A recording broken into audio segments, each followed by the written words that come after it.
Баршаңызға сәлем достар. Бүгін біз осы бір корждан екі түрлі десерт дайындайтын боламыз.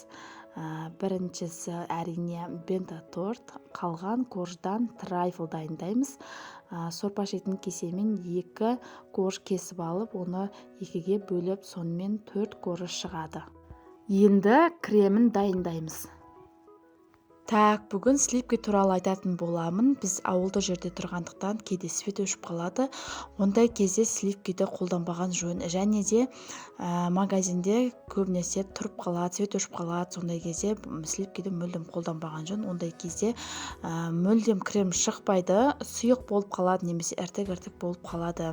Және де творожный сырды бөлек миксерлеп алған дұрыс. Сонда креміңіз іртік-іртік болмайды. Барлық нюанстар осы, және де миксеріңіз, ыдысыңыз барлығы құрғақ болуы қажет.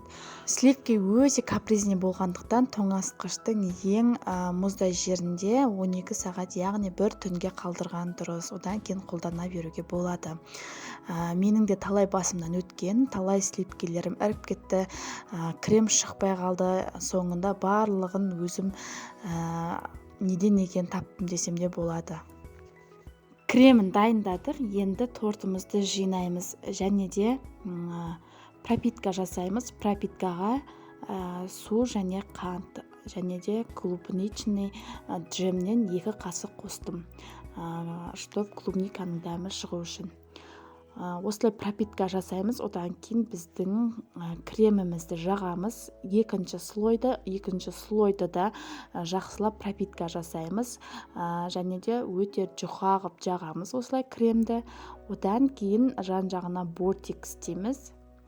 Бортиксте біз ортасына начинка салатын боламыз. Менде клубничный джем өзім жазда дайындаған болатынмын. Клубника және де қантты отқа қойып, жақсылап майдаланғанша ұстаған болатынмын. Және де осылай әр бір коржға пропитка жасаймыз. Одан соң қалған креммен бетін және жан-жағын жақсылап тегістейміз.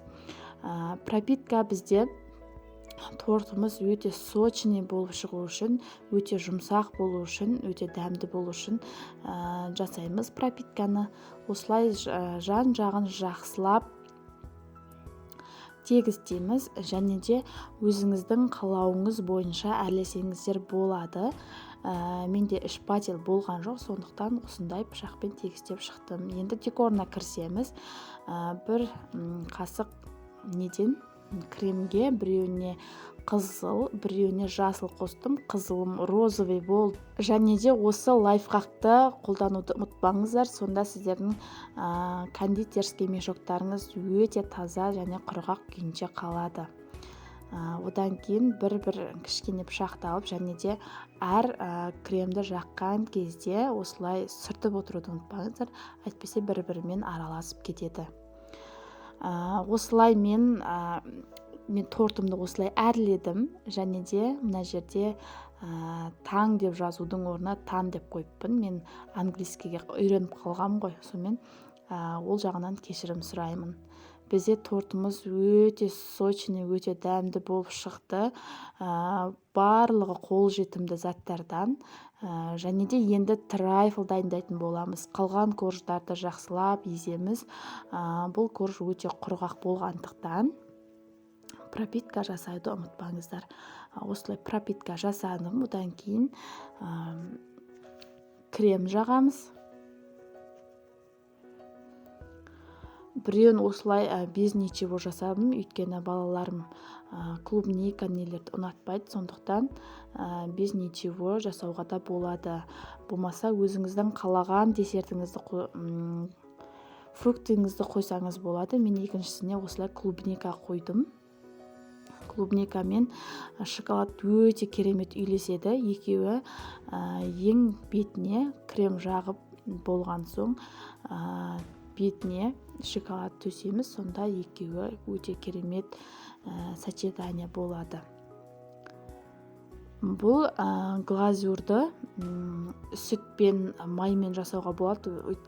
Шоколадты және де сүт пен майды бірдей мөлшерде, яғни 30 граммнан алдым сүт пен майды.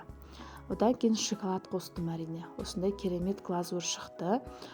Енді міне бұл біраз тұрған соң қатады. Осылай өздеріңіздің қалауларыңыз бойынша әрлесеңіздер болады. Түрлі фруктилармен және де посыпкалармен әрлеуге болады. Өте дәмді, өте сочный болып шықты. Және де клубничный дәм болды бізде. Енді тортымызды кесіп көреміз. Қараңыздаршы, өте әдемі разрез болды. Баршаңызға жасап көруге кеңес беремін. Сіздермен бірге болған Таңшолпан. Менің каналыма тіркеліп, лайк басып, комментарий қалдыруды ұмытпаңыздар. Баршаңызға рахмет. Сіздердің көңілдеріңізден шығады деген ойдамын.